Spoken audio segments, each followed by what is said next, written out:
Hello বন্ধুরা, ফুটন্ত গরম দুধে এক বাটি গোবিন্দভোগ চাল দিয়ে অসাধারণ টেস্টি একটা রেসিপি বানানো যায়।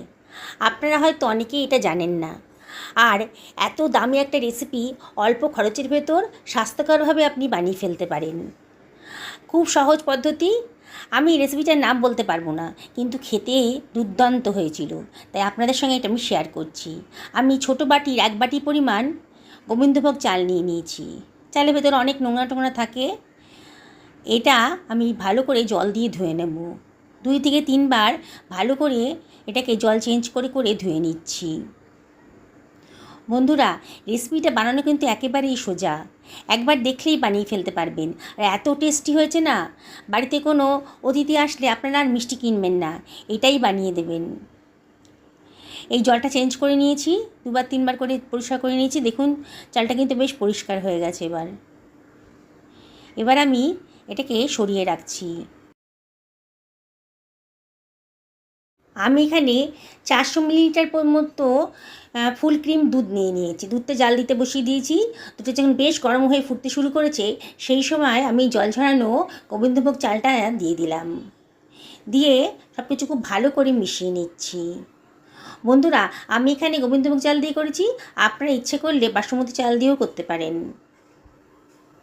আমি সব কিছু খুব ভালো করে মিশিয়ে নিচ্ছি। আর এর মধ্যে দিয়ে দিচ্ছি কতগুলো তেজপাতা, ভালো করে ধুয়ে পরিষ্কার করে দিয়ে দিলাম। আর দিয়ে দিচ্ছি 2খানা ছোটো এলাচের দানা, সুন্দর একটা গন্ধ বেরোবে। আর খুব সামান্য 1 চিমটা লবণও দিয়ে দিলাম।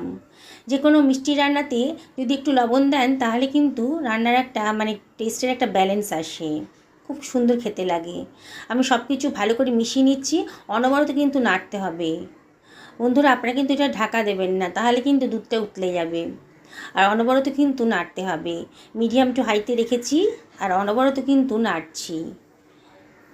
দেখুন আস্তে আস্তে কিন্তু চালটা দুধটা শুষে নিচ্ছে, বেশ ফুটতে শুরু করেছে।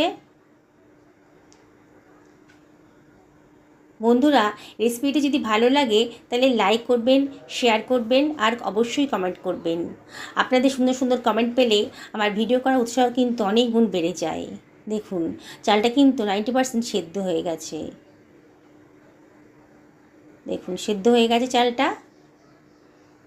আর দুধটা অনেকটাই কমে গেছে। এবারে আমি এর ভেতর চিনি দিয়ে দেব। আমি আজকে চিনি দিয়ে বানাচ্ছি, আপনারা ইচ্ছে করলে গুড় দিয়েও বানাতে পারেন এটা। আমি 1 বাটি চালের জন্য 1 বাটি পরিমাণ চিনি নিয়েছি। তবে চিনিটা আপনারা ইচ্ছা মতো কম বেশি করে দিতে পারেন। আবারও সব কিছু খুব ভালো করে মিশিয়ে দিচ্ছি। চিনিটা যাতে ভালো করে গলে যায়, অনবরত কিন্তু নাড়তে হবে, নাহলে কিন্তু পোড়া লেগে যাবে। রেসিপিটা এতটাই টেস্টি যে আপনারা যদি একবার বানিয়ে খান না, মনে হবে ইস, আগে কেন জানতাম না। এত সুন্দর একটা টেস্টি রেসিপি অল্প সময়ের ভেতর, অল্প খরচের ভেতরই হয়ে যায়। বললাম না, এবার বাড়িতে যদি কোনো অতিথি আসে, তাহলে আপনারা এটাই বানিয়ে দিতে পারবেন। দেখুন আমার কিন্তু চিনিটা খুব ভালো করে গলেও গেছে। এবার আর বেশি ঘন করব না আমি। এবারে আমি এর ভেতর দিয়ে দিচ্ছি একটা দারুণ স্বাদের জিনিস। আপনারা শুনলে তো অবাকই হয়ে যাবেন।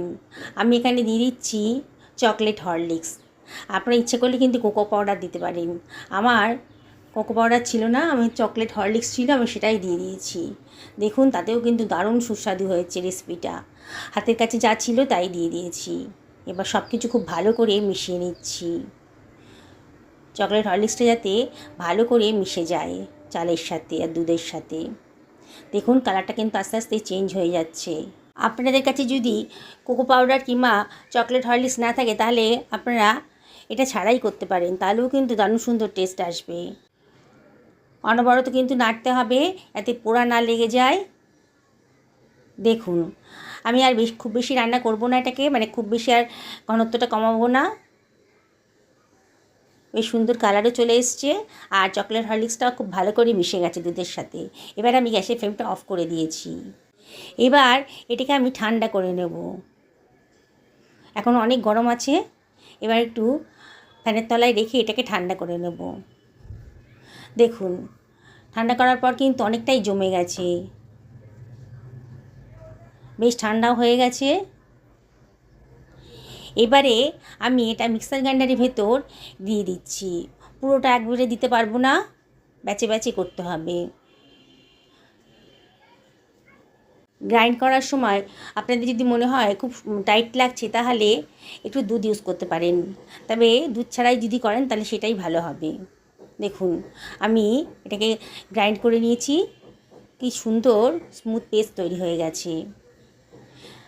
এবার এটাকে আমি একটা বাটির মধ্যে ঢেলে রাখলাম। বাকি পোর্শনটাও একইভাবে গ্রাইন্ড করে নিয়েছি, ওটাও আমি একটা বোলের ভেতর রেখে দিচ্ছি। দেখুন বন্ধুরা, কত সুন্দর দেখতে লাগছে। দানাদার এই রেসিপিটা অসম্ভব টেস্টি। আরও টেস্টি করার জন্য আমি এখানে 4 টেবিল চামচ মতো গুঁড়ো দুধ দিয়ে দিলাম। দারুণ টেস্টি হবে এই রেসিপিটা। আপনি যাকে বানিয়ে খাওয়াবেন না, সেই কিন্তু জিজ্ঞেস করবে যে আপনি কোন দোকান থেকে কিনেছেন। এত সুন্দর টেস্টি একটা রেসিপি আজকে আমি তৈরি করে ফেললাম। একটা স্প্যাচুলার সাহায্যে আমি দুধটাকে ভালো করে মিশিয়ে নিচ্ছি। বন্ধুরা, যারা আজকে আমার চ্যানেলে প্রথম দিন, তাদেরকে রিকোয়েস্ট করব আমার চ্যানেলটা সাবস্ক্রাইব করার জন্যে। যদি ফেসবুক থেকে দেখেন তাহলে রিকোয়েস্ট করব আমার পেজটা ফলো করার জন্যে। আপনাদেরকে অনেক ধন্যবাদ, আপনাদের সাপোর্টের জন্যেই এত দূর আসতে পেরেছি। খুব ভালো করে মেশানো হয়ে গেছে। এবার আমি এখানে 4টে কাচের বাটি নিয়ে নিয়েছি। এবার আমি হাতায় করে ওই বাটির ভেতর এই ব্যাটারটা দিয়ে দিচ্ছি। প্রতিটা বাটির ভেতরেই আমি হাতায় করে করে এই ব্যাটারটা দিয়ে দিচ্ছি। বন্ধুরা, রেসিপিটা যদিও আমি নিজেই বানিয়েছি, তবে আমি এর নাম জানি না। আপনারা একটু সাজেস্ট করবেন এর নাম কি দেওয়া যায়।